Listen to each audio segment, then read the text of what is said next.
So exercise is really important. Lastly, I really want people to have a brain wash day, at least once a week. So in the last couple of years, we've learned that there is a lymph system in the brain called the glymphatic system.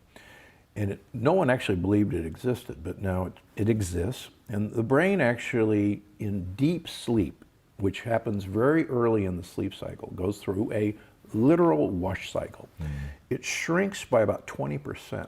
And all of these toxins, like amyloid, like tau, like bad pieces of protein, are actually squeezed out of the brain, like wringing out a sponge. And it happens in deep sleep, and it happens early in the sleep cycle. So we have to have a lot of blood flow to our brain to do that. The brain uses huge amounts of blood flow, but we have to have even more.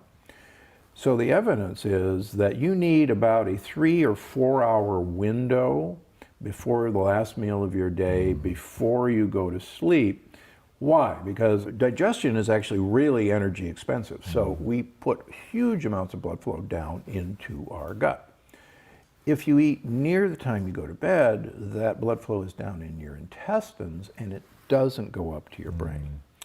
So there's actually a recent study of men who had unstable angina or heart attack, and they followed those men who ate late at night had a much higher incidence of a new angina or new heart attack. And so they're all really actually interconnected. So 1 day a week, I ask people, finish your last meal at 6 o'clock.